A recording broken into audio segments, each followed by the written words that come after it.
This past December, I asked God, I said, God, forgive me, but I need help. That place is for no human being. For all the guys that's doing time right now, man, I pray for you guys. There's a better place, and it's out here to be with your families. I always say the best present as a father is to be present. There's a point in time where you want the gigs, you want that lifestyle, you want to be in that busyness because that shows like the success, right? Things are growing. But how much do you have to pull yourself out of that to be like, man, I really did pray for this. I wanted this. And then like, how do you deal with that? I think it's the moments when you're alone. Then you start to sit back, especially when the gigs get slow. Then you want the work. But when the work is coming, you're like, damn. I swear to God, I have over 100 songs that I have never released in the last years. I have hip-hop stuff, I have R&B stuff. I got unreleased stuff with Feej. I got stuff with everybody. So it's just a matter of time that we're just gonna unleash everything. Do you enjoy writing songs more or performing songs?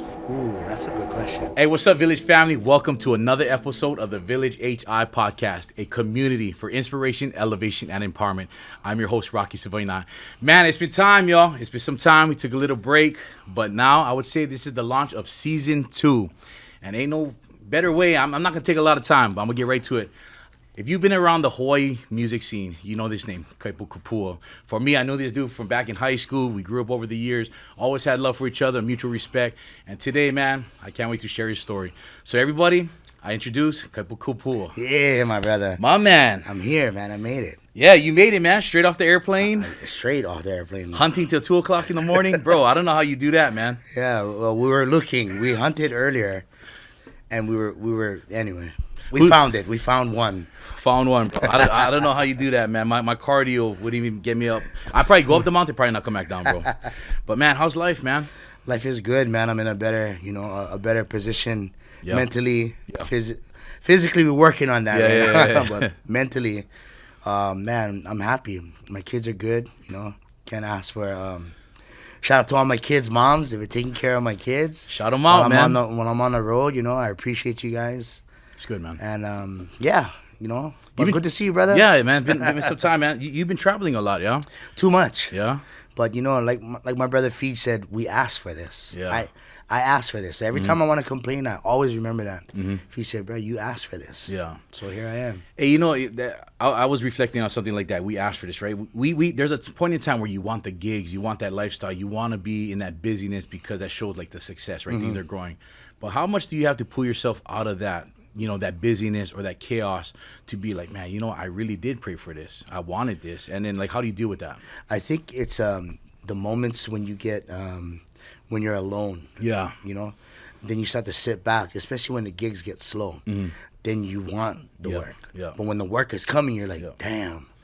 Like, especially when leading up to a gig the day of, you're like, oh. I speak on behalf of every musician.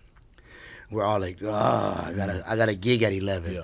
But until you show up and you on stage, all that goes away. Yeah. And we remember why. Well, at least I do. I remember why I stepped foot on the stage. I remember why I grabbed the ukulele in the first time, in the first place. And I'm remembering why then I had to remember earlier. You know what I mean? Bring yourself back to that place. Correct. Hey, touching upon Feej, shout out to, rest in love, Feej. Rest in love, my brother. I mean, he really was a pioneer that really opened doors. I mean, a whole lane for everybody, like yourself and others that fought. But you were also close with him, too. Yeah, very close. And you guys were just doing a tribute, at Glenn's at Maoli's show in Vegas. Yeah. Right? How was that experience? Man, that was unbelievable, Yeah. And shout out to G and all his team, man. They put on a great, great concert. And to be honest, when we walked in, we didn't really know what the structure was, right? We did the sound check, and we were still trying to figure it out during the sound check. But when the concert happened, it just happened naturally.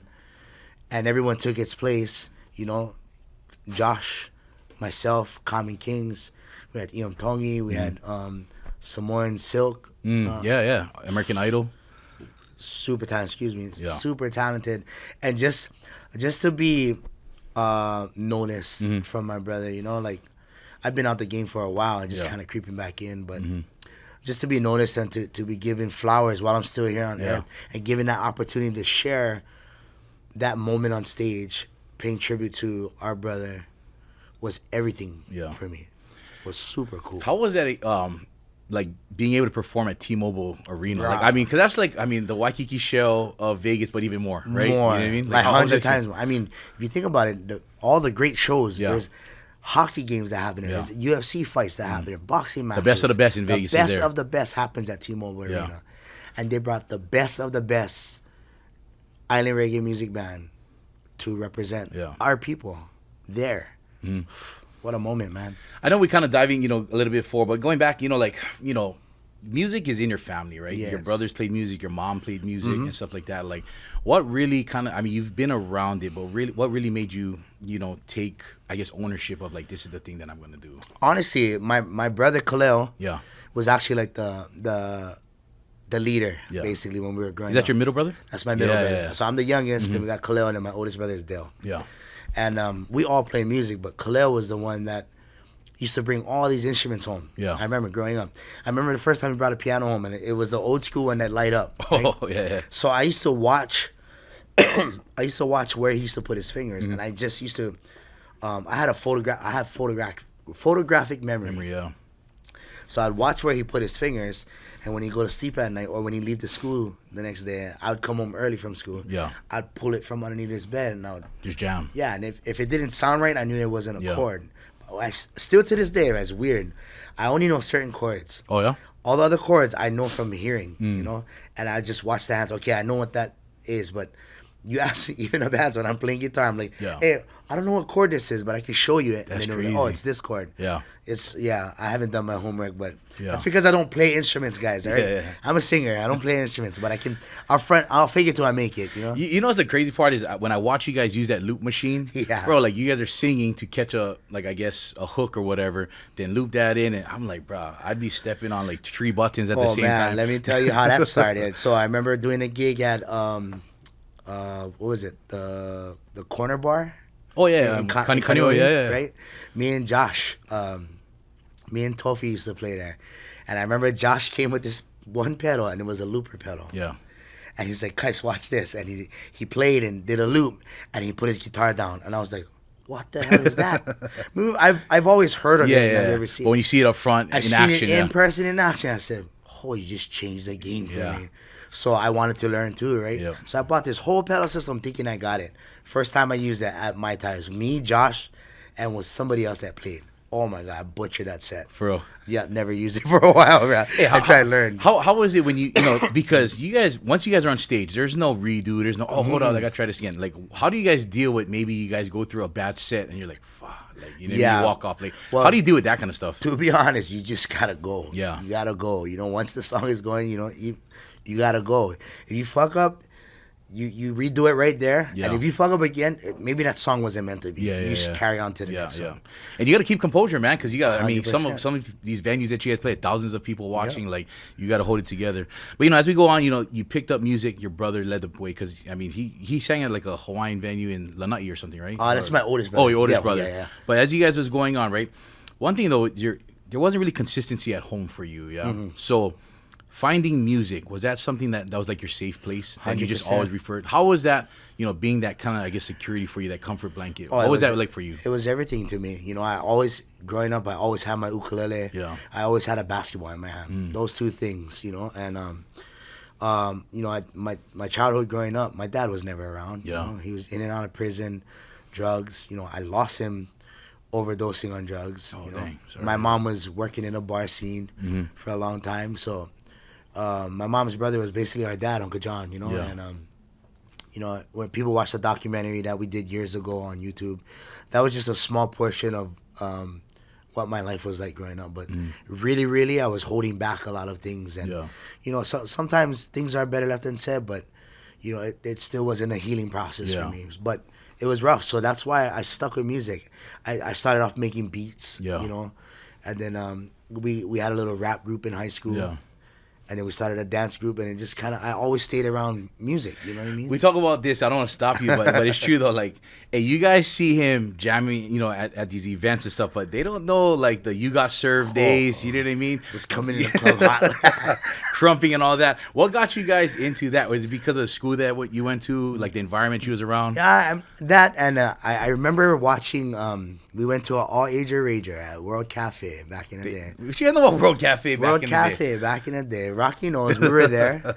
And I watched, remember Thai guys? Yeah. Ty From Pro Willie, City, yeah. and Willie, they did this thing called the heel toe. Remember that? Yep. And I was like, yes. I was like, that's Ty Jarrett, shout out to Ty Jarrett, one of Yes. Pro City's finest right there. Bro, I remember them doing that dance, and I was like, I want to learn that. Yeah. I want to learn that so badly. My bad. Hey, that's one of those stuff back That's then. my You fault, do the heel yeah. toe. Yeah. But I wanted to learn how to do that dance. Yeah. So it was the hardest dance to learn. And Yeah. I remember I teamed up with the two-step crew. They were all out of Kapua High School. Yeah. Josal, Matt Kelly, Aaron Lewis, Kevin Galbiso, all the boys out that side. They all knew how. Yeah. I think at first they were called heel toe kings. Yeah. And then they went into two-step Transition. crew. So me and Avalord, we was at Moanalua. And Avalord was real close with them. With them. So we all got along because we all used to graffiti back in the day too, right? Yeah. And I was like, bro, you guys got to teach me that dance. Yeah. I knew how to, everybody knew the crip walk Yeah. and the B-bounce and all that stuff. I could do all of that. The crumping, not so much. But I wanted to learn the heel that. toe. And finally, when we got it down, I made sure I wanted to get really good at it. Yeah. And it happened. And we used to battle everybody at the clubs. Yeah. And, Yeah, people Water that Park know. used to have the whole event out there where Bruh. everybody come. If you grew up in that time, in that early 2000s, you would know. I mean, Yeah. that was the days, do-rags, headbands. we was battling Air Force everybody. Ones, yeah. I mean, wearing like 7XTs as a size medium. You know what I Speaking mean? of that, I remember World Cafe, two-step crew battled, was it Next Generation? Yeah. From From IAEA, IAEA. from your school. It was Bimwala, Yep. Les was a part of that crew, and Derek Locuesta. Yep, Remember Derek Cuesta, yep. And they beat us for $1,000. We were in the finals. And they came back to IAEA representing, baby. Bruh.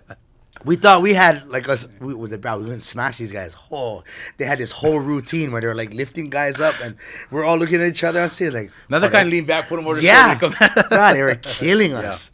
And we lost to them, and we were so salty.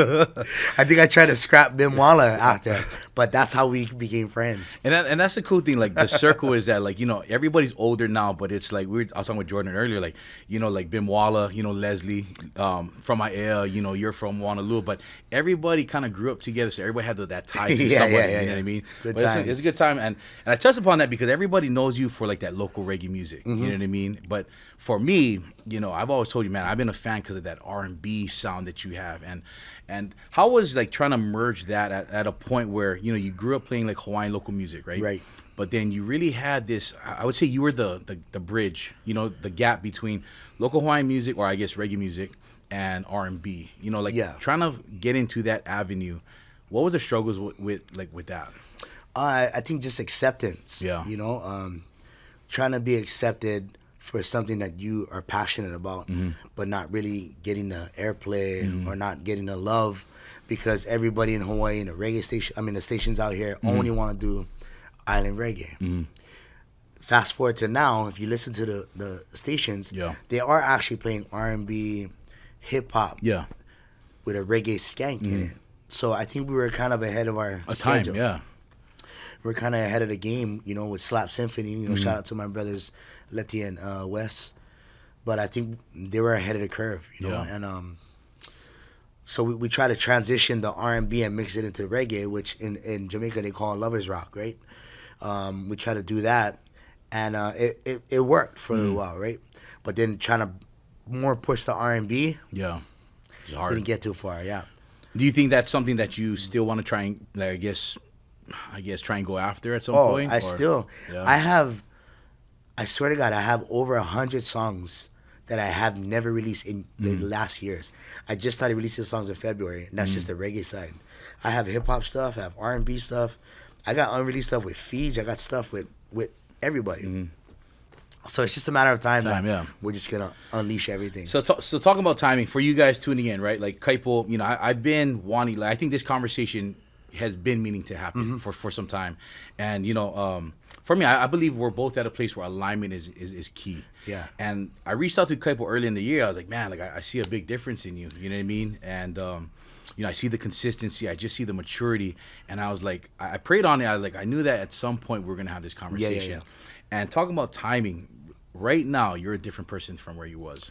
For sure. But I want to let everybody know is that like you went through some struggles. You know what I mean? I want to use this time to kind of dive into that because, for me, I root for people for second chances. Thank you. For me, like ours is different. Mine was my divorce. Right. Like that would have crushed a lot of people, and some people ended their lives because of that. And there's also people that gone, and I like to share that story, but it doesn't have to be that. Like your case is your case. So I really want to dive in now. Like your struggles, people don't know that, you was a hothead, and you talking about what Fiji told you earlier, kind of being the black sheep. People don't know that part. How is being labeled like the black sheep of the industry, or like just the struggles of trying to keep your cool? Does that go back to kind of like your childhood years of just not having that consistency at home? Or I what think do you so. think I hate to blame it on my past because but bro, my childhood was fucked up. I'm not gonna lie. I'll be transparent. My mom tried her best, to raise 3 boys by herself. Uncle John them did their best keeping us in check with sports, but when you keep a kid locked in to sports and church and everything we want to do is the other way. And it's almost like forcing something upon them, and they don't have. We're looking at all the young boys in the gangs, right? Yeah. All these kids get money. I want a taste of that. Yeah. So I started dabbling and started dealing drugs in high school. You know what I mean? Then I started dabbling with the gangs in high school. Like, I was a product of my environment where I grew up in Salt Lake, in H building. I followed whoever was around, and that's what it was. And the absence of family did a lot too. When like I said, my dad wasn't present. Yeah. My mom was always working. My 2 brothers were older already, so they were kind of out the house. I was at home by myself. Yeah. So I was left going to school and then going to sports. Come home and there's not a meal cooked. Yeah. You fending for your own pretty much. Yeah. It's like, okay, get Vienna sausage in a fridge, or not in a fridge, in a cabinet. Get Simon in a cabinet. Like Simon and Vienna sausage. That's every what we grew day. up on, Yeah. right? So now I'm looking at these military kids that I'm going to school with. They got Jordans on. They pulling up in nice cars. I wanted a taste of that. Yeah. So I started dabbling with the streets, and I learned how to fend for myself real fast, and I learned how to dabble and hustle. That's why I'm a hustler now. All legit stuff now. But I learned from being a product of my environment and learning from, the boys. Yeah. Should I say? I'm learning from the boys. As you're a product of your environment, you're dabbling within the drug stuff. Did you ever, did it take you to where you had to do some time? So, not from jail? That, but yeah, I mean, later on in life, it was I had a disturbance at home with my ex, my son and my daughter's mom, and it was a disturbance between me and her, and due to unforeseen circumstances, some shit happened. It hit the fan, and I took responsibility. I knew I was wrong. Yeah. And I knew when it happened that I was wrong. Yeah. And I did my time. I came out, and I wanted to make sure that I wanted to mend that relationship with my kid's mom and her family. Yeah. And I knew it was gonna take some time. Yeah. As of right now, where we stand, we are cordial, and I'm cool with the mom and dad them. But there's not enough sorries that I can say that will probably ever mend the hurt that I've done. And take back that all that stuff that happened. And I know I was wrong, and I got to live with that for the rest of my life.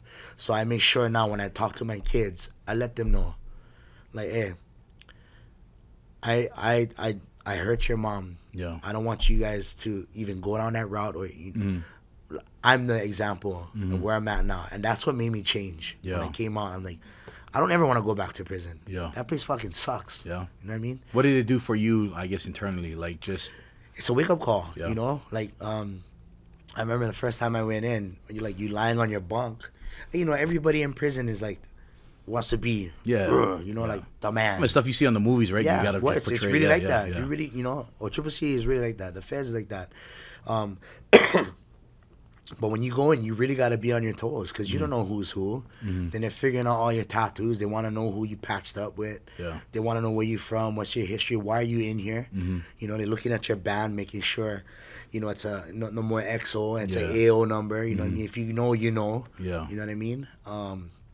And they want to know everything about you, so they start fishing.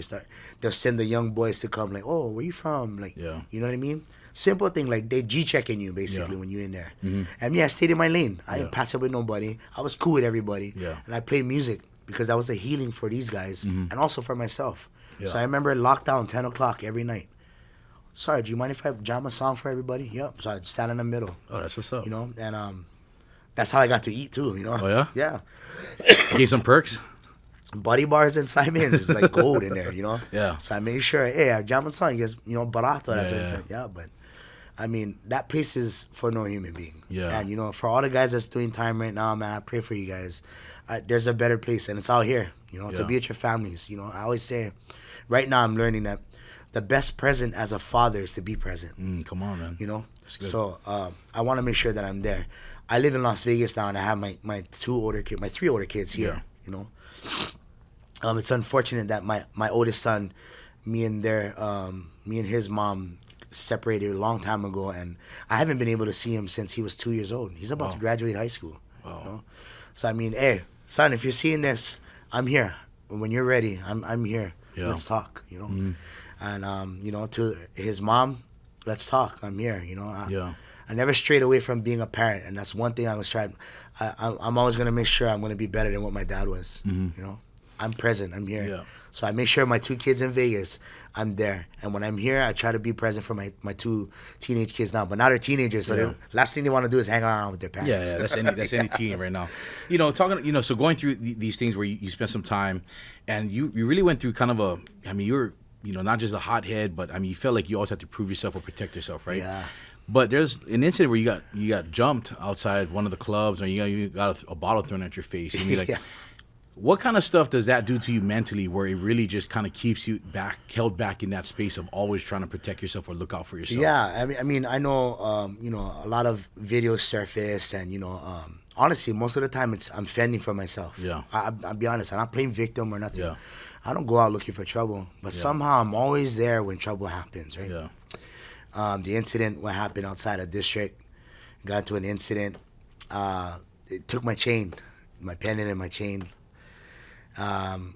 The boys from Maoli, in fact, Connor and TJ, I went back. I left the club, went to go grab them, we went back. They wouldn't let me in, so I stayed outside. Bus lit, ripped shirt. The boys went inside, found the 2 boys that had my chain. They came outside. We did what we did. Yeah. And we still couldn't find the chain. So now to the bouncers, we look like we're lying. Yeah. We look like bullies. Then a kid came out like, hey, he has it in his shoe. Oh, for real? I shit you not. So we're holding him against the wall. We take off his shoe, and my pendant is in his shoe.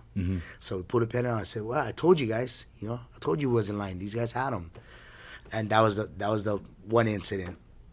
Many incidents, I've been into many scraps here and there. Won some, lost a lot, Yeah. But one thing, I'm going to stand on my 10 toes, and I'm going to always fend for myself. But I'm tired of that shit already. Yeah. I don't like fight. Yeah. I don't like. But best believe, I'm going to fend for myself every time, So to everybody, I'm tired. Yeah. Stop picking on me already.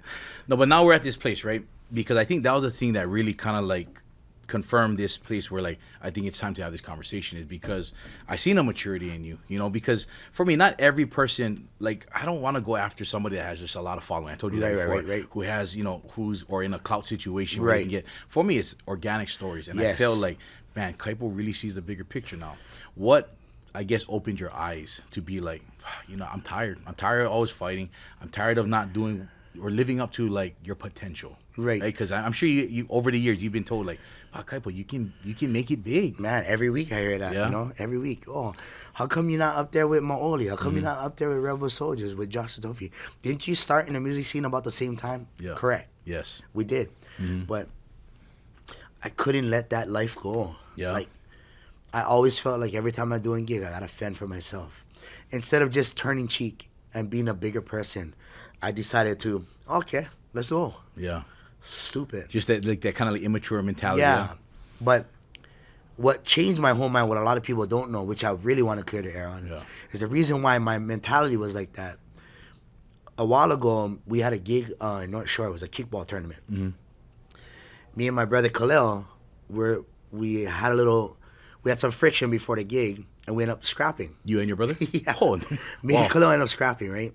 And was like brother fight, yeah. Right? I mean, my two boys got after one time. Right. Like, what the? Yeah, you know what I mean? I told him to set up his drums. He was beefing with somebody at the time, and then he told me, "You go set up my drums." Yeah. I was like, "What?" Yeah. So me and him, Coming at me like that, Right, yeah. we physically scrapping. He ends up leaving. Now I don't have a drummer. Mm-hmm. We go on stage, and I guess somebody that seen that was friends with my brother or something, and didn't realize that we were brothers. Oh, wow. So when we left, they followed us. Oh, Went to nice. Camp Erdman. I was with all the Hana boys, and we're on the beach. We're drinking, off-roading, and then my friend was getting mobbed in a car with him and his girlfriend. Oh. Yeah, they were getting mobbed, so we ran out to the road to go help them, and scrambling, we ended up leaving because it was like, oh, they were coming in deep by truckloads, and only get like 8 of us. Yeah. Right, they're coming in truckloads, guys with bats and everything. So we dig out, and we're driving halfway, and my friend Sheldon, he from my area too. Yeah. Sheldon's like, bro, fuck this, stop. So we stop in the middle of the road. I still remember this. This is in Wahio. We stop, get out, right, go for a lean out the freaking window, and all I see is this green thing flying. Yeah, it was a beer bottle. Boom, whacks me. I think it's this eye right here. Is that where you got the scar? Yeah. Whacks me in the bottle. I knock out. I'm in the back seat, and I woke up. I was in the hospital. Oh, wow. So I almost lost my vision over here. I fractured a piece of my skull, and I had 30 stitches, I think it was. That's what fucked me up. Yeah. Cause now I'm like, I got bottled from the side. So now, everywhere I went, I had to have my back against the wall. I didn't Just to trust keep everything anybody. in front of you, yeah. Yeah, you know, like, and that fucked me up, bro. So now everybody I see now, anytime there was an altercation, triggered on, cause I'm like, Yeah. It brings you back to that moment. yeah. And that's honestly why I've been like that for years. It's because of what would happen. And I'm not using it as an excuse. Yeah. It's just the truth. Yeah. Like, you know what I mean? And at one point, it got to the point like, fuck, I wasn't scared for scrap. Anybody. Whoever, anybody. Yeah. But, you know, I'm not saying I'm a man and I'll lick everybody, because I've lost choke fights too. But, yeah, I love where I'm at right now. I love that I'm over all that bullshit. We can grow. And I love being a parent, bro. I love being there for my kids, you know. So what is that? So that exactly right. That you love where you're at right now. What made you wake up?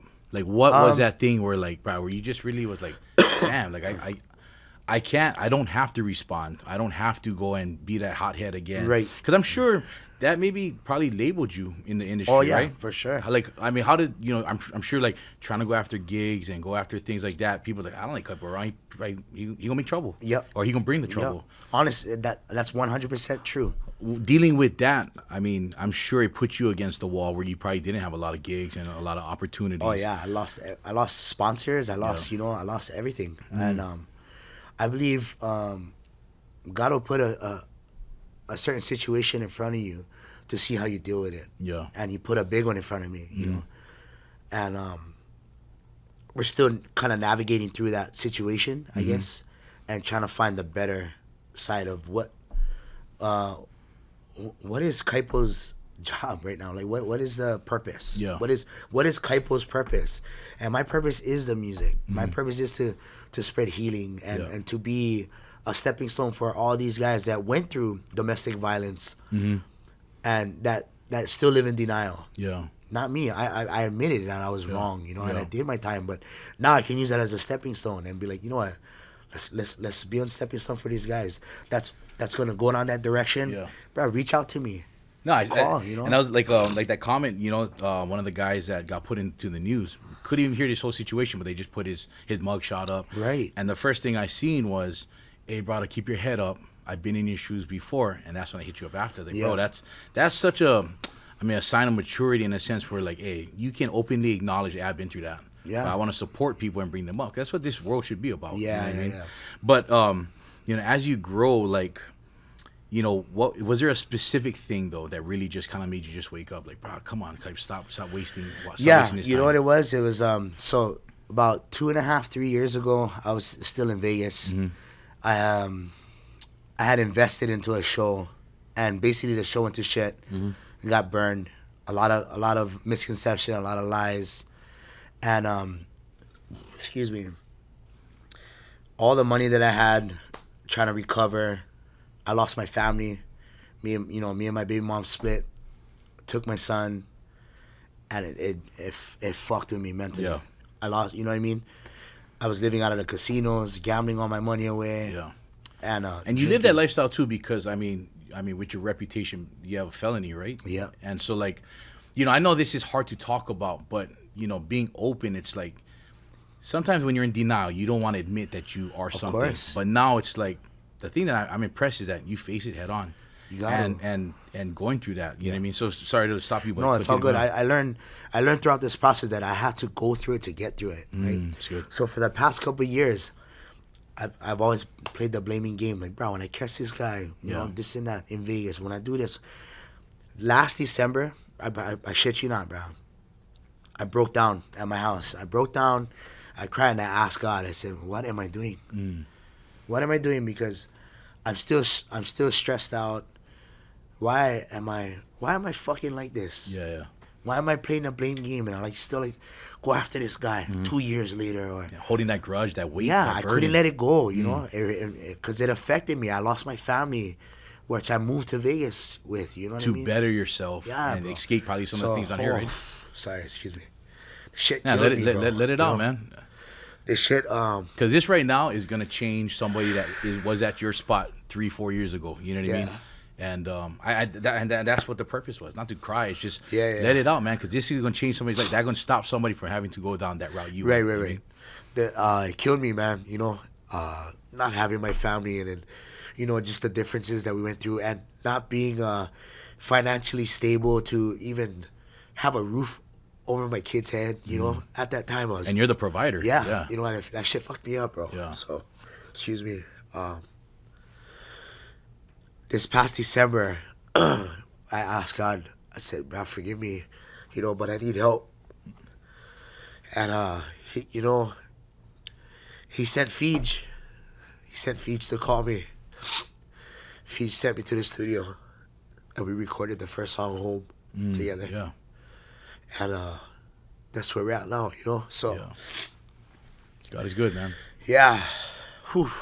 Yeah, sometimes that's something I didn't tell, you know. You gotta let that out, man, because until I always believe, man, until you have that release and that kind of just let it go and truly give it to God moment, it really does. It's like a person on a diet. You know what I mean? At Monday, I'm gonna change Monday. And everybody on the outside is like, oh, why now? You said that 5 times before. You know what I mean? But until until you have that up close moment with God, that's when it just makes sense. Yeah, you know, and I always had a personal relationship with God. You know, I confide with Him all the time and talk to Him, and I've never been one to be like openly public about my relationship with God. I always felt like growing up, we was always pushed to go. We gotta go Word of Life every weekend. You know, we gotta go every Sunday. I gotta go Bible studies. Actually, in intermediate, I used to go. Me and all our skateboard friends. In Salt Lake, we used to, our pastor, Chris Shinnick, shout out to everybody, Chris, was actually a phenomenal football player. Yep. He was our pastor back growing up. Holly guy, yeah? Yeah, Holly Brown, but local mentality, you know. Yep. And he would pick us up, right, every Wednesday, take us to McDonald's, and we'd do Bible studies before school. Nice. Every Wednesday. Every Tuesdays and Thursdays, we had, it used to be called Firehouse in Honolulu. We had church over there. And I really tried to push the word. And I used to always bring pamphlets home to my mom. Oh, yeah. And my mom would shun me, like, I don't like read that, you know. What you doing? Leave them on her, you know. Was trying to change my mom's ways. Views and all that stuff, I'm like, what, 6th, 7th grade. I was 7th grade at the time. And I thought I was doing something good, but to her, it felt like I was doing something fucking evil, you know. So that fucks with me, too. I'm like, okay, why am I going to church then? Yeah. You know? Why am I receiving this good and trying to give it out and then it's just getting shunned? The worst part what fucked me up is all my friends that their parents are pastors, they're the naughtiest kids. Yeah. They're the most nutsest kids I know. Still to this day, they're crazy. But,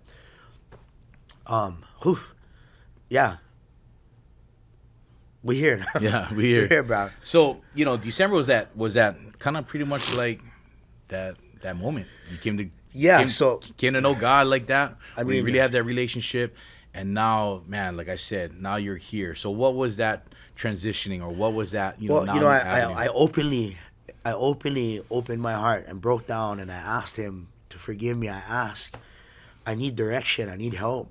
I need, Feej. I haven't did music in the last years that I was stressing. So a lot of people, did this rumor too, right?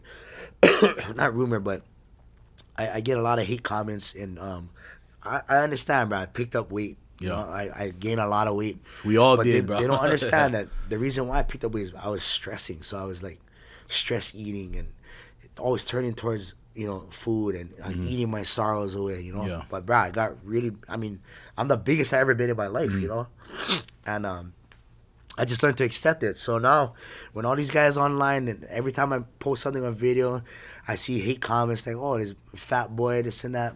Yeah, I don't even pay attention anymore. Yeah. The old you probably. How would if you're the old you? Oh, I'm DMing. Yeah, let's meet up. Automatic. Yeah. Automatic. What, you get something to say them to my face. Yeah. Like, you know what I mean? That's the kind of guy. But nowadays, you get all these trolls online, and they feel like it's okay to do that. Like, bro, it's not, bro. You can drive the wrong kid. You can mess with the wrong kid. Cyberbullying is real. Yeah. I watch kids die. They're hanging themselves. They're shooting themselves. You know what I mean? Over that kind of shit. And Yeah. so now, I'm not going to fall into that play. Now, I just laughed. And I learned that from my brother G, Glenn. He said, bro, Kipes, I get the most hate. Everybody hating on him because he did the country reggae thing, and now if you read the comments, bro, it's crazy. Yeah. But I'm gonna back him up 100%, because support people that support you. He only doing music, Yeah. and you're gonna hate on that. Like he's trying to gauge another avenue, somewhere that all these other artists haven't done. Yeah. So he just told me, I said, bro, how do you deal with it? He said, Kipes, I just don't even. Most of the times, I don't even read the comment. Yeah. I said, oh, okay, maybe I should start doing that. Yeah. But hard when I get upset. Like, bro, you see what this guy said? Yeah. You see what this guy in post? I'm like, so with that, right? You know how people just naturally send you stuff? Oh, did you see this? all the time. How do you control that? No, I'm like, bro, because for me, I'll say, I don't want to see that. Now I just laugh it whatever. off. Yeah, you know what I mean? I laugh it like, off. you got to sometimes cut your own people out because it's like, bro, why are you trying to hold me back to who I used to be? Or that's a trigger of mine. Why are you trying to trigger me The right now? worst is, I used to get triggered when, so-and-so stay talking to your baby mom or this. I'm like, before, I'm like, what? Who? Yeah, what? yeah. Now I'm like, okay. Yeah. I just learned to just let it go about it. The world's a better place when you just can smile and be happy. And that's all I like being around. I like my kid. I like look at my kids and be able to say, bro, right now my kids don't know struggle. Yeah. And that's my fault that they don't know struggle because I went through all that shit. Yeah. So why would I want my kids to go there? And you know what? I have a friend's mom, my friend's mom that I grew up with, and I remember she commented one day. She said, "Oh, they have to know some kind of struggle." True, but not when I'm around. I went through all that already. Yeah. I want my kids to live a great life. I want the kids to grow up and be like, Uncle Kaipo san, they're so spoiled. Fuck yeah. Yeah. I only make sure that, they're that kids in high school that get a nice car when they're good. Because I want to make sure that Because you went through so much of that. Yes. Like, you don't want I remember them. growing up and watching all the kids that I skated with, all these military kids, and they had everything I wanted. That's how I got into R&B. I used to hang around with them, go to their houses. The moms are listening to Keith Sweat, R&B. Yeah. I mean, Usher, all these guys. You can go to a local boy's house. They're not listening to that. Yeah, they listen to whatever's on. Hawaii Yeah, Kanye yeah. or Brother Walter, Whatever on Fee. KCCN at that time, Yes, whatever. You know they're what I not mean? listening to R&B. Yeah. So that's how I kind of tapped in with them. Then going to the churches, Yeah, because the churches go off sometimes. I mean, their worship, I'm like, dang. I fell in love with when listening to how they sing and how they would do runs in the churches. I was like, so I'd mimic it. Yeah. And then I started doing that with the R&B. I would pause a song and like Usher would do a run. I would pause a song until I got that run down. Then let's do the next one. So How, where you're at, you're talking about Glenn, you talk about your relationship with Josh. How important is it having people that can really kind of like, because you guys all started out around the same time. Yes. So I don't know if the word mentor, but being where the success that I guess they garnered and where they're at, being that, not big brother, but just brother to you, just like watching out for you. How important is that for you now? Bruh, super huge. Yeah. These guys are paving the way again for me, like. To really bring you up because, right, you had the label Black Sheep. Yeah. Now it's like a lot of people would be like, nah, I don't even want to associate myself with that. Yeah, for sure. So especially somebody in that, I guess, spotlight and that has that type of, reach and an audience, for them, they're taking a risk too. But that's love, right? Right. I mean, how much does that mean to you? It means a lot because, it took some years and I had to prove myself to these guys that, bruh, I deserve to be on the road with you guys. And, bruh, those two guys, they never forgot me. Yeah. You know. Because I remember you guys used to sit on the couch at Hoy's Fine, Paul Ellis' couch and jamming stuff like that. That video went viral. Yeah, it's crazy. Yeah. You guys did a few of those, but I mean, going back years, and now they're still supporting you to, you know, and they believe in you. Thank you. Yeah, and I'm so blessed to have these guys that I can call and they answer. Yeah. You know what I mean? Mind you, these guys are the two busiest artists right now. You know, they're killing it, and been blessed to jump back on the road with Tofi to do the past couple of tours that he did. Nice. And to do this tribute show at T-Mobile Arena in Vegas with Josh, Common Kings, and Glenn. Like, all rock stars in their own way. That's a sign that I do have another chance. I have a chance at this music thing again, and I'm gonna take a stab at it, you know. But this time I'm like all gas. I'm not just talking like, oh, I'll go release a song here. Yeah. Don't release it. Yeah. And years or go like 8 months or however. Years, bro. I go years procrastinating. Like, my problem was I'd record a song and then I'd record the second one and I'm like, this one sounds better than that one. I don't want to release that. So for me, I seen consistency, right? Like you said, I recorded a song before, never released it. And then you just don't post anything. Now with this game plan that you have, how did that come about? Or like, where did you kind of like get this understanding? Like, this is the process of really I gotta stick to. I sat and conversated with Glenn, and I've conversated with Josh. Yeah. And I'm just kind of following their play. I asked them for help. I said, Brian, I need help. I want to do this music thing. Feach told me I got to get off my ass. Yeah. Stop being a fucking crybaby and get this music thing going. He said, Kaipo, you get the talent. Let's go. Was that an ego? Did it ever test your ego? Like, I came in with these guys, and now I got to go ask for help. Nah, no way. Yeah? Never that. You know? That's what's up. Because I would expect the same on the opposite end. If they ever needed me, I'm there. They know. Yeah. If they ever needed me, I'm dropping everything. You know. That's good, man. But so now you know from December and this year, you really can tell the difference in just kind of like just your energy as a whole, and like your dedication to your craft or your stuff. Is there a different found, I guess, passion that you've always loved music, always been attached to music from when you was young, but now where you're at with this maturity, with this growth, do you feel like, man, there's a newfound love I have now? Yeah, for sure. How does that, if you could explain that, how does that feel? It feels good. Yeah. You know what I mean? Because it's a lot more positive, you know, and it's cool to see friends and family that, you know, they see me at my worst and where I'm at now, and they can tell the difference. Oh, Kaipo, you get a whole new light to you. I said, yeah, bro, I'm actually in a happy place, you know. Me and my kids' moms were cordial, you know. I get to see my kids. I'm present for the kids. How much of a stress reliever was that? Because, you know, when you hear that a lot of time when people talk about, for me, I protect my peace. I didn't really understand now until you go through some hard stuff, and then you're like you said, emotionally eating, you get your biggest because you're just stressing out. But how much does just having that good relationship, or at least a cordial one, at least with your baby moms, how much does that, you know, played up a role in your part? That means everything. Because you know what, when we're on the road traveling, you got to remember your kids is with a mom, right? So you got to give them their flowers when they can, you know? Yeah. And just be thankful, even though I don't say it to their face, you know, because it's still a little uneasy about, you know, relationship-wise, but getting there, though. Yeah, of course. But I'll never take that for granted, and I'm super thankful for them, you know. Because some people don't even acknowledge that at all. You they deflect, you know what I mean? Not me, man. I'm getting older now, so a lot older, definitely a lot wiser, you know. But I want to do my best at being better than I was. That's good. You know what I mean? Last year. Yeah. So we're in this new year, right? And you got the game plan. Yep. You got the support from your brothers. How does, you know, your approach to music now? Like, is it old songs you're releasing, or is it like, nah, I'm gonna make some new stuff? It's kind of a mix of both. It's actually, there's a few songs that I've wrote years ago that we're redoing and re-releasing. I have another song dropping August 29th, and then we got our last one September, and then the album drops October 18th. Ooh. Which I'm doing the album release party at Moani's. Let's go. I got a bunch of special guests that's coming out. But this game plan, I sat and went over it with Glenn, you know. Yeah. And he just said, Brian, you've been out of the game for a long time. Build your catalog. And I said, build my catalog. He's like, yeah, just drop songs. Drop it. Even if you don't like it, just drop it. Somebody will. Yeah. You know? It's going to reach somebody. Yeah. The message or the tone. I dropped the first song, In Your Arms. It was February 14th, I remember. Yeah. Oh, bro. It was like good comments, majority all like, bro, that song is trash. Or, you know what I mean? Da-da-da-da. And for me to hear that almost killed me. Like, I was like, fuck. Because you come with this new sense of, like, you know what I mean? The energy, new all stuff. That was my first song back in the game, and I was getting all these comments like, saying false boom. Like, I get the trash emoji. You know, I was like, oh, bro. But he said, don't comment back. Just let it go. Yeah. Okay?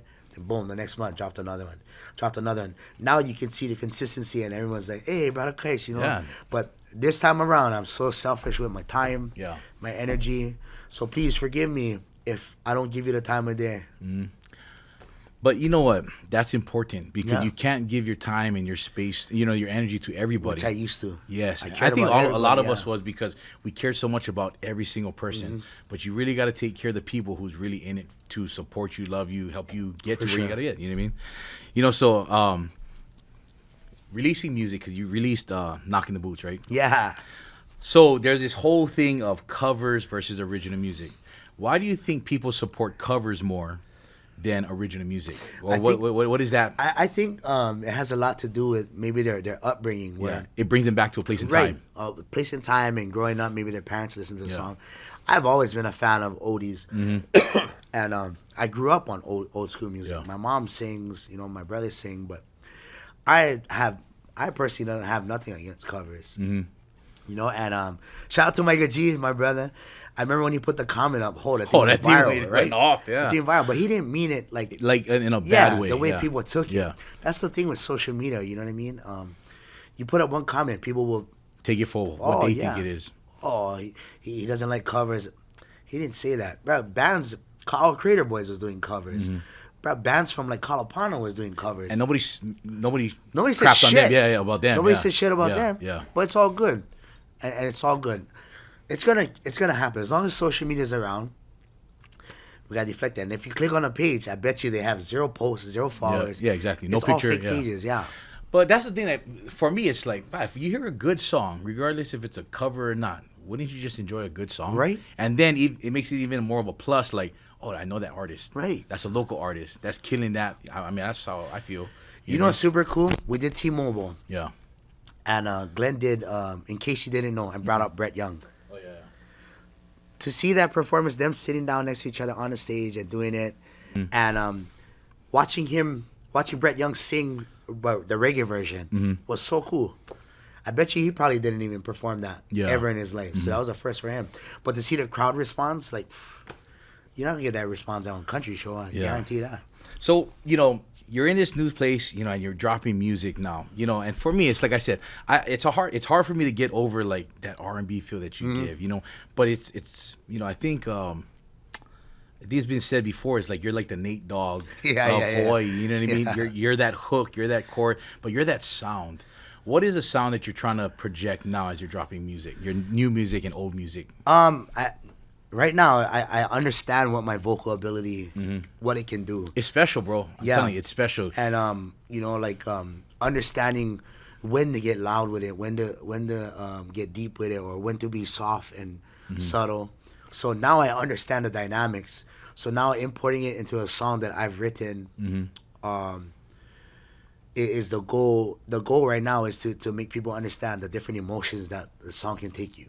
You know, and what do you want people to feel when they listen to your type of music? I like you cry. Yeah. If it's a heartfelt song, I like make you cry. Yeah. I want you to feel, you know, when you, or if you're in love, if it's a love song, fall back in love with your other half. You know what I mean? People don't do that enough. Anyone's song for DM or I need to send a text, you know what I mean? A song text, you know what I mean? That Kaipo Kapua, I'm sending this right now, you know what I mean? But that's dope, man. Like, how much does, you know, the feeling of music, like, what do you think that impacts people? Like, if you put in your word, when you see somebody enjoying, like you're performing, right, and you're seeing somebody just lost in it, you know what I mean? Just even whether with a partner or by themselves, like, what kind of feeling does that bring to you? Man, you know, I can go back on this Holo Holo show that we did at Holo Holo Fest at Vegas. Shout out to Dan, man. Dan Sheehan. Yep. I was on stage doing background vocals for Josh, and we did the show, high five each other, we all go home, right?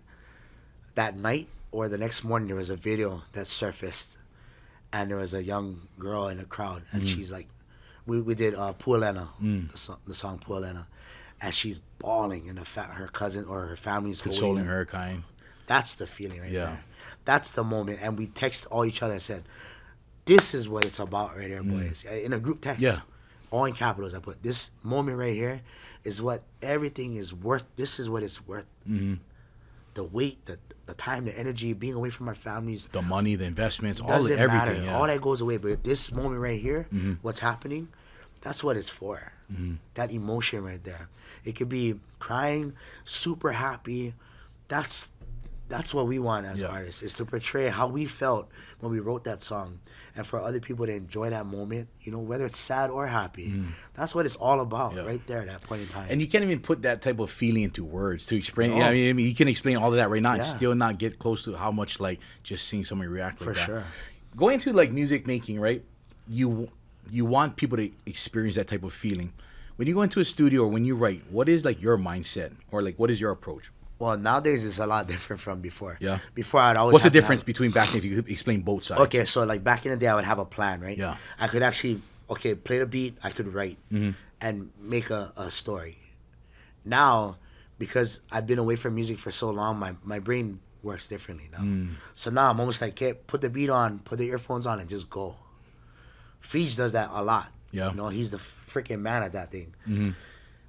So now I'm picking up on that side of writing. Yeah. It's a whole nother ballgame. But you know, most of the times we can freestyle and it doesn't really make sense. So what I do is I'll go line for line, and when I got the whole verse done, then I'll go back and now I'll write it. Yeah. You know? I always wondered that. I'm sure maybe people are like, I wonder how, like, what does that look like? You know, going in the studio and whatnot. You know, what is, like, maybe the environment like when you guys are in a studio, or just, you know, you're working with a producer? I mean, I don't know, just for random people like myself that don't know. Right? I mean, it all depends on where you go. Because sometimes you do it right outside in your room. Yeah, or so I built the studio in my house, yeah. right? Majority of musicians will have their own home studio. But that's what we call. You ever get that 2 a.m. in the morning, like, oh, I got something and I gotta all the time. Yeah. Honestly, that's when I work best, is early in the morning. I'll sleep and I'll wake up like, I heard something in my dream, or so I'll go down. The convenience is I can go downstairs and I produce and engineer my own stuff too. Nice. So I can play what I've been hearing, and then by the next morning I have a lead. Yeah. So I'll sleep on it, come back, rewrite, and then try to knock out the song by that day. Nice. That's the mentality now. Nice. But if you go into a studio, it all depends, right? Where you're at, who you're working with. The vibe has to be there. If you walk in the studio and there's like, you feel any kind of negative, it's gonna go south. So touching upon that, like, because it really does matter about the vibe and energy, right? Has there ever been a time where somebody's trying to push something that you just like, I can't get done with this? God. And like, how do you respond to that? Okay. Yeah. I'm glad you brought that up. No, yeah. I mean, for me, it's like, yeah, we want personal stories, but I'm kind of like, curious. Like, what does all this process look like? Yeah. You know So what I mean? there was one time I was in Hilo. I was recording with brother Ace Loftmiller, and we did the song "I Wanna." It's up on all digital platforms. It's an old school song. Yeah. And I was in the studio. I wrote the song. Ace made the rhythm, and I did it for Bobby Pelegi, was our old publisher manager who just passed. Rest in peace. But not knowing that Bobby was doing a lot of us wrong, you know, and he had pushed me to write this song so that we could get more traction with publishing, right? He wanted. When you talk about publishing, what is that? Really? Basically, when as an artist, we get paid for being a songwriter. Oh, okay. And every time our like song, the credits on something, credits. yeah. Every time our song is played on the radio, we get paid. You know, YouTube, whatever that. So he was pushing for me to build more traction for publishing for Kaipo. Yeah. So I said, okay. He's like, yeah, I'm gonna fly you to Hilo. You go record with Ace. Ace has a beat. You just go, you write and record it, and then you go home. Okay. Thing is gonna be easy, right? Yeah. I get in there. He plays the beat. I write the song fast, the whole thing. We start recording it the next day. I'm still in Hilo, and I was staying with my good brother Nael. Yay. Who was also my manager, my mentor. Oh, younger than me. Yeah. Cause wasn't Edem's group before? He used to be with the Steppers, but originally he was at Holcore. Holcore, that's right. Holcore. Yeah. But my brother has taught me a lot and still teaching me a lot, to this day. But I stayed at Nael's house, and I remember he drove me up there and dropped me off. And at the time, I forgot brother's name from Big Mountain. He was living on Hilo. He sat in a studio session. He was coaching me, right? I swear to God, I'm singing a chorus, and I know when I'm off beat, or I know when I'm off pitch, and I know when I'm off beat. So I was on that day. Yeah. I knew I was on. Yeah. Bro, he made me redo the chorus, I swear, over 100 times. After the 100th time, I called Naya. I said, bro, fucking pick me up right now. I'm gonna fucking slap this guy because he's telling me for redo him, and I'm overworked already. You know? And your voice can only take so much, right? Yeah. Well, I was younger and skinnier at the day, so I could go for days, but I lost interest in a song that I wrote and I liked. You're passionate about. So I left. I left that studio session that day. I went back the next day and I finished it. And the song did great. Was he there the next day too? No, he wasn't. So it just made it easier, right? Yeah, pushing it. But he was pushing for me. And I get where he was coming from. He's like, I just wanted the best out of you. But I was like, I was giving you my best and it wasn't enough for you. It was my best. And I know if I sucked and I was shitty, I would have told you, okay, maybe not today, but I was on that day. I knew I was on. Yeah, because when things like in a game, right? You just know, like you wake up good, everything is just aligned. Yes, right? and it's easy. So I get that. When you have that moment, it's hard. I was so frustrated, and bro, I remember the LK picked me up. Bro, you're good. I said, bro, let's go. We're out of here. Yeah. I cannot do this. But the song still turned out cool, and I get requested that song every time. Sorry, guys, I can't sing it. I forgot the words. One day I'm going to sing them. Do you enjoy writing songs more or performing songs? Ooh, that's a good question. I think performing it. Yeah. Because you get to see the reaction from the people. You get to see your work come to life. Yeah. And I like to gauge the audience, when I'm performing. That way I know. That's why a lot of people are like, Kipes, we're on set list. Like, I try not to make a set list. Because if we rehearse the whole set and the crowd's not vibing with you, you're forcing something on content that they're not going to receive. What I mean? Josh did a show up in Hilo, and then I was back with them, and even when at their sound check, they're like, bro, because Peps, me and Pep's cousin, right? Course, so Peps is like, yeah, bro, we don't have a set list because we just really go off of their energy of the crowd and what they're feeling, And I was like, is that professional? But I was like, I'm not an artist, so I wouldn't know. But then I looked at it and I was like, I could see last minute them add something or take something away just because how everybody was responding. So I was like, oh, that's pretty dope, You got to read the crowd. If not, you're just performing.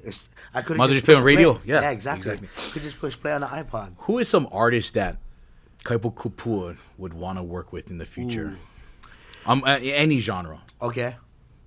Outside of Hoy, anything. Bro, I'm a big fan of Usher. All R&B artists. Usher. Bro, that would be something. Bro. You know what I mean? His residency, bringing out Kaipo Kapua on stage. Working on it, man. Bro, put it out to existence, man. So I've been blessed to play at the Aria Casino in Vegas. Yeah. I live in Vegas now, right? So I've been blessed to play at the Aria. I've been playing there for about 3 years now, off and on. Not really a steady gig. But we just got the text the other day that we're slowly going to get this residency there. Yeah. So Wednesdays we're looking at picking up the Aria gig. And I'm excited because nice, man, we work so hard, and the band that I play with up there, this R&B band, fucking hammers. Yeah. My drummer used to play with Teddy Swims, toured with Leanne Rhymes, the pianist. We go through a bunch of different, but all these guys play with everybody. Usher, they play with Boyz II Men. And how does it feel like when you're starting to feel and see like everything that you went through and the things that you planted maybe a couple years ago now come to fruition? Like now you're starting to see things align, seeing things coming about. Like how does that make you feel inside? It feels great. It feels good. Now it's a sense of accomplishment. Like even though it's not fully there yet, I know that it's coming. I can feel it. The energy is there, and to have the support system that I have right now, and especially my family, the Kapuas. Yeah. My whole family has never shunned me or never turned their cheek on me, wrong or right. Yeah. So I always go and represent my Kapua family, Nice. Where do you see yourself in 5 years? And at that place of wherever you're at that you want to be in 5 years, what would that person look like and look back into your younger self? 5 years, I'm headlining tours. Nice. Headlining with my own intro on an LED screen. Yeah. I see it already. I've been actually planning it. And just having a badass band, especially the guys I play with. Yeah. But these guys don't play reggae. So now we're working on transitioning them from gospel musicians, R&B, classical musicians, to now kind of dumbing it down, I guess, to play reggae. Yeah. Because all these talented musicians, for some reason, they have a hard time doing reggae because it's so simplified, too slow. Yeah. But if they can if they can figure out the formula and know to be pocket. Yeah. Easy work after that, huh? Yeah. What would you tell your younger self looking back, where you see yourself in 5 years and the successes that you're going to have and the things that you're doing? What would you tell your younger self at your lowest moment? no one likes a quitter. That's what my brothers would say. But looking back, I'd tell myself, you should have went down a different route. Yeah. You know. Did you ever look at? I mean, did you ever get close to like, man, like maybe you almost taking your own life at times? A bunch of times. Yeah. You know, but I had kids at an early age, so that would have been selfish of me to even go that route. The thoughts have been there a lot of times, but I think I was too scared to even try to even go that route. You know. The reason why I asked that is because people don't give themselves a chance to see that breakthrough or that tipping of like getting on the other side, right? And like what we're talking about, you headlining your own shows, you working with this artist. Back then, if you didn't get past that, you would never be at where you're gonna be. You know what I mean? Or be even where you're at right now. You know. So that's good, man. Your redemption. If you could put your life story into, you know, a one-liner, a phrase, what does redemption look like for you? I would say perfect practice makes perfect. You know, a lot of people dwell on practice makes perfect, but if you practice the wrong thing and get that perfect, which is like my whole life, you get nowhere. You're a failure. Yeah. But if you practice something perfect and you get it perfect, the outcome most times will be income. Yeah. You know? Is there, you know, because you have Josh and Glenn in your corner right now, you had Feej giving you that call, really kind of resparking this for you. Is there anybody that you're working with on the side or you're helping groom at this time? Yeah. You know, I got a chance to work with a bunch of talented artists. With artists like I've worked with Chardonnay. I've got a chance to work with Kimie, Capena with Kalena guys. But I have an artist that I'm working with right now. He's based out of the Bay Area, but he lives in Las Vegas. My brother Matthew Dudalao, a Filipino kid. Yeah. He got family. The parents are from Kalihi, but he's born and raised in the Bay. All the music you guys are hearing right now is possible because of this young man. Oh yeah. He's in his 20s, bro. They're not ready for this guy. Yeah. And he's tapping into the reggae. He's coming out with his reggae album. Was he like a producer or? Producer, engineer. He can sing. He plays every instrument. Wow. Like, he reminds me of myself at a younger age, but just like on steroids, you know? Yeah. So I'm blessed to have this guy in my corner. I'm blessed to be in his corner. And we started this whole movement, you know? And shout out to my brother, Alika Manuel. Recently moved to Seattle, but he was behind all the video work when we started this whole thing in February. Yeah. You know, and I always remember the guys that stuck by my side when I don't have nothing. I didn't have money to pay these guys, but I promised them. I said, I promise, follow what we're gonna do. Follow me. Follow me. It's gonna be worth it in the end. And these guys are grinding with me, you know. So how important is that to believe in yourself? Because like it's hard to pitch because everything. I mean, you gotta pay nowadays, right? So how important is it to really believe in yourself and see yourself through so that the people that are following you and supporting you stay that course? Right. I guess just having good brotherhoods in your corner, you know, especially the ones that are like they're financially stable in their life and they're willing to take a chance on you. But not only that, now it's not like, hey, what, bro, I can borrow this money for this. It's I did this for you and keep tabs, right? Yes. Now there's value behind it, right? Okay. This is the reason why I need this money. This is where it's going. You know, I want you to follow this track with me and stay along with me. So not like false pretense, you know. But now this time around, being transparent about everything. Yeah. You know? Money, recordings, music, anything, just my life in general. Okay, bro. Can I go studio today? I gotta watch my kids. Okay, cool. Let's do this there. Well, I try to do a studio session one day a week. At least we used to be Mondays. We'd start 10 in the morning and we'll end like 3, 4 the next morning. Damn. Yeah, that way we can knock out as much as we can for the whole week.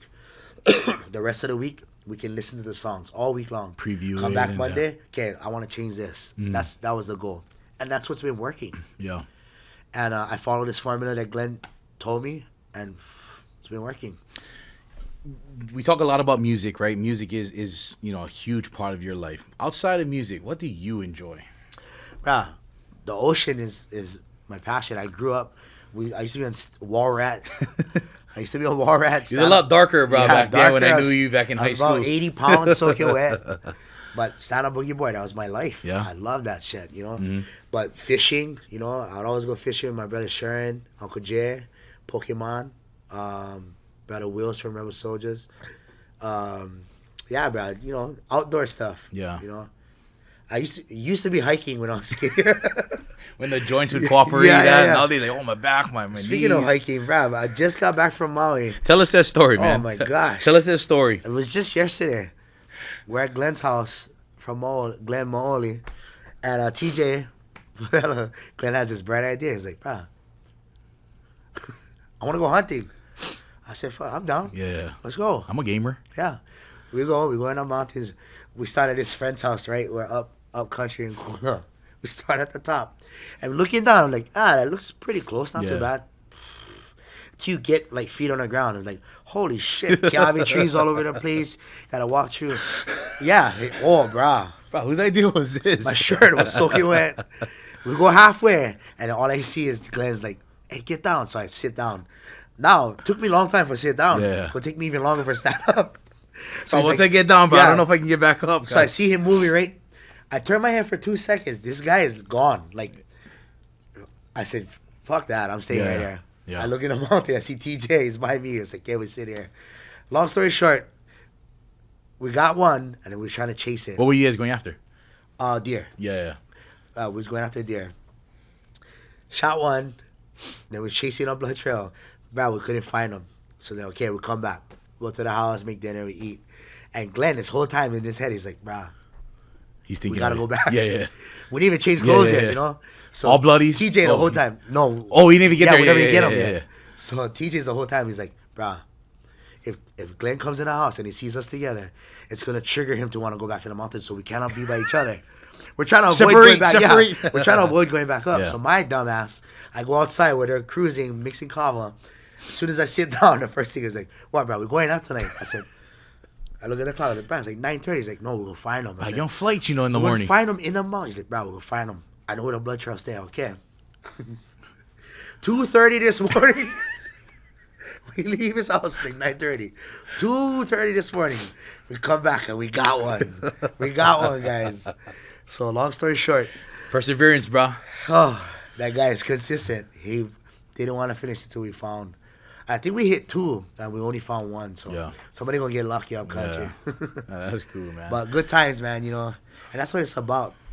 And I try to be the clown around the boys too. You know, I try to be the laughter that these guys are missing, and that it's healing for me too. You know, so I'm sure it is for them too, because going on tour and being that everyday lifestyle, it's cool to just be back with your boys in that setting. You know what I mean? For sure. Just something about shooting the shit a little bit, talking story, cracking jokes, like that takes a lot of stress off. Yeah, you know what I mean? for sure. Is there anything that you want to talk about? I mean, I thought we had a great conversation today, but is there anything that just coming to mind that you want to talk about? Elaborate a little bit. No, I just hey. I'm not perfect, you know what I mean? And I ask for forgiveness, and I'm not perfect. I ask for forgiveness. I am changing a new leaf. I want to be better. I'm trying to be better, and I know I'm going to be better because I'm choosing to be that way. And my family means everything to me. My kids means everything to me, and I want to continue this music journey, keeping that in mind and making sure that I stay on track. And I might slip here and there, but just know I'm only human. You know? Unfortunately, we have this social platform now that because we're artists or we're in the public eye, highlights everything you do, man. So anytime we fail, it's gonna be there in broad daylight. So I just want to let you guys know that ahead of time that hey, if I slip and fall, please hold me accountable. Message me, Kipes. Slow down a little bit. Be have grace. Yeah, or be that extra, that conversation that I need. So you guys see me, hug me, shake my hand. I'm willing for talk story with everybody. No, you've always been cool like that from the time I met you in high school, man. And I'll continue to be that way. And if you guys get an issue with me, I promise most of the time it's not because of me. It's because of you. Hey, you call it for what it is, man. Open to conversations. People have stuff and they just conversate with you. Yeah, 100%. Except for when we get off stage, like you gotta give us like that 10-minute grace period, bro. That's the thing, right? As soon as people start, as soon as you guys start walking downstairs, everybody's in your face. Oh my God! Explain that. Like, I know we was kind of closing this off, but like that part, like that's like, bro, it's like, you gotta give the artist, please, you guys, give the artist some grace period. There's a reason why they'll go in the back, cool down, then they'll come back out and talk to you guys. But we're on this subject right now. I know this is kind of like a curveball, but what is some things people from the public don't realize, like, bro, as artists, we would like this, some time right off the stage. Maybe give us a list of some of that stuff. So that's the biggest one, right? Is I like a picture. Come take a picture of I me. like a picture. Oh, hey, just real fast. Yeah. Everything is always real fast. Yeah. But you got to remember, if I stop and take a picture for you, 100 other people can come too. I have to stop and take a picture for everybody else. I have to keep it fair, right? And the one person you say no to Yeah. is gonna be the main one that's Right. like, oh, this guy, he's obnoxious. That's why it's good to have the team behind you when you walk off stage, right? Like, oh, Kaipo will be right with you, or, you know. And I'll do that. I'll go take a break and I'll come out, hey, how's it? You know, Shaka. But just that grace period. And then this is the worst thing to ask, to tell artists. Hey, Kipes, you remember me? And now I either going to lie to you. Yeah. and But put say- you in an awkward situation. You know what I mean? It happens every freaking time. Kipes, you remember me? And I'm like, yeah. And then they hit me with this one. How you remember me? Oh, brah. Why That's the would you worst. say Why would that? you do that? Yeah, why would you do that? Why would you say that? It's like you proving yourself that I don't know you. Right. So now I gotta be honest. I'm like, all right, bro, you got me. Yeah. I don't fucking know you. Yeah. Oh, and then they get Oh, offended. I thought we was close. Yes. I thought we was boys. Oh my god. If we was boys, I would know you. But you just set your own self up to get hurt. You know what I mean? Then now they're offended. Yeah. Now they're eyeing you out in the club, and that's how it starts. I'm like, Why stop would you doing do that, that? you Yeah, guys. yeah. Why would you Stop do that? doing though? that? I never did get that, and that's true Oh, because man. random places like, oh, where you know me from? Or What? like Yeah, why? why would you say yeah, that? it's like, come on, bro. I was having a good day. You was probably having a good day. Now you just made both of us. You know, me feel some type of way. Oh, that's hilarious, bro. But that's true. I never get why people have those. Yeah. You said something about your team. Do you have a team in place that's kind of, other than the musician part? I do now. Yeah. Yeah. So I got a team in Vegas, and then I got a team here on Oahu. You know, kind of partnered up with my brother Romeo Valentine again. Yeah. We were kind Hey, of shout Romeo out because, I see him doing some good things. I met him at Yeah. Inspire when I first started to go Inspire Church, and he's doing some good things with Dita Holyfield Yes. too. So shout out to them. And, he's on a mission too, right? Yeah, and I'm gonna shout my brother and give him his flowers. He's one of the hardest working guys that was in the radio stations. Yeah. And people don't see the behind the scenes what he would do. He does the video stuff. He does the editing, a lot of stuff. So now to have full circle and we're back together and doing this team thing, it's cool. And shout out to Mahina. He got his first artist that he's working with, our sis Mahina, who will be performing at my CD release party as well. Nice. So I got the Hawaii team, I got the Vegas team. Nice. And then we just we're teaming up with the Maui team with Sparks Records, Okay. with Tunes guys. Nice. And Tunes and Kamalani is releasing a bunch of new music. Shout out to Tunes. He got his Kava thing now going out there too, the right? Kava spot. Yeah, Kava Ube spot. Kava. If you guys get a chance, go stop by. That thing is on. Yeah. Yeah. One thing I like is that you shout out people because, man, that's how this works. We all supporting each other, Got shouting, supporting each other and whatnot. You talked about the radio, and we didn't touch upon this, but I do want to touch upon that. How hard is it for a local artist to get their music on a radio station? It's hard. Yeah. What is some of the things that you got to go through, the strings, or, I don't know, like, what is that even like? You got to get the lotion bottle. The jergens. You got to put them in two hands like this. Yeah. You know what I mean? But honestly, it's Because it's not easy that you just drop a song that's going to be on the radio, right? It's political, it is. That's why, if one thing I can give to the up and coming artists is try not to make music just for the radio. Make it for yourself. Make sure you love the songs that you're releasing. Eventually, the radio will come knocking at your door. Nice. But like make that. the music for the people, not for the radio. Because if it doesn't get on the radio, they're going to be let down. You There's make something good for yourself, you're going to be good. Where There's it gets other on platforms yes. that your songs can get way more popular than the radio. Obviously, we need the radio so that we can make some income, right? Yeah.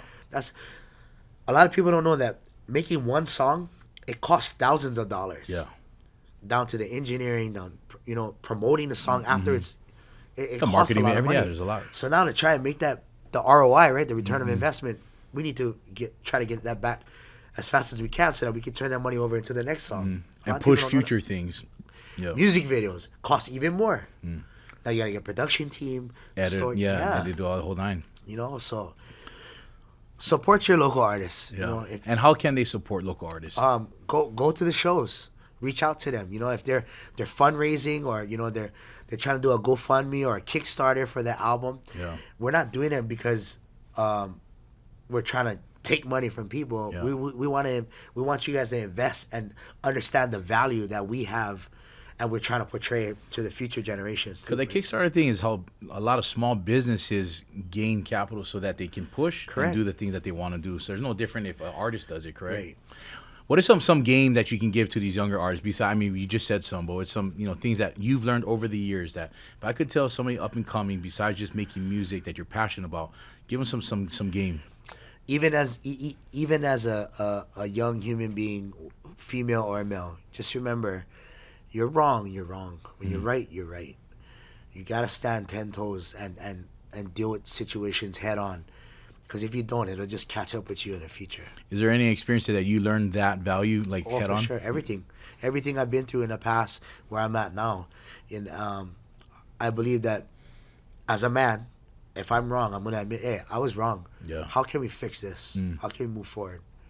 And if it has to go the other route, okay, but you know what I mean. Yeah. But I don't want to go that route. Yeah. But if it has we passed to, that, yeah, we brought that. But yeah. if we have to, and we gotta shake hands and love each other after, I'm all for it. Yeah. If you have to get it out of your system, okay, go. Yeah. Let's go. But I'd rather us go like this. We hug at the end of the day and move forward and try to see how we can get better. Even if we got to part ways, that's cool. But we got to have that mutual ground, and we got to have that conversation. Yeah. Instead of it being in the air. Then that's how gossiping happens. He said, she said, oh, you talking crap about me. There's no time for that. And you never know where you guys might meet up later on in life. Because It's always gonna I always happen. because I always see that people think that I'll never say never, bro, because you never know where that might cross Yeah. again. And that's why I always say leave on good terms. You don't have to be best friends, but hey, leave respectful At least, because yeah. you never know. Somebody might get into a room and be, you know what I mean, have the opportunity to speak good or bad, Right. or help you one day, and vice versa, right? So I always say that's something that people really need to take, I guess, ownership and understanding. Right, of, right. You know what I mean? Lastly, before we close this, man, the Village, something that is passionate about me. It's created this platform, give people like yourself the opportunity to share and open up yourself so people can get to know you. What does the Village mean to you? The village means family, familyship. You need a village for support, right? And I've been seeing everything that you've been doing, Brian. I've always been a fan, and like I said, we've been good friends and brothers growing up. Yeah. We all got mutual friends. You went IAA, I went Moanalua, and I got cousins that went to Shannon, Nahopi, I just seen her this past my weekend. cousin Keola Reed. Yeah, Keola. Joe, Kael, rest in peace, Kael. But we've always been mutual. But I've been seeing what you've been doing, and it takes a village to get what you're doing, and the knowledge that you're passing on to your kids, your football teams. Yeah. I see how you coach. You coach different from The person, how we were. yeah. Because now you're giving them more of life lessons. Exactly. Instead of okay, you do this drill, you do this drill. No, Yeah. I see how you've been moving, man. And nothing but respect. And I told everybody, a lot of people reached out to jump on their podcast. It didn't sit well with me, but when you reached out, I said, we prayed on it, right? Yeah.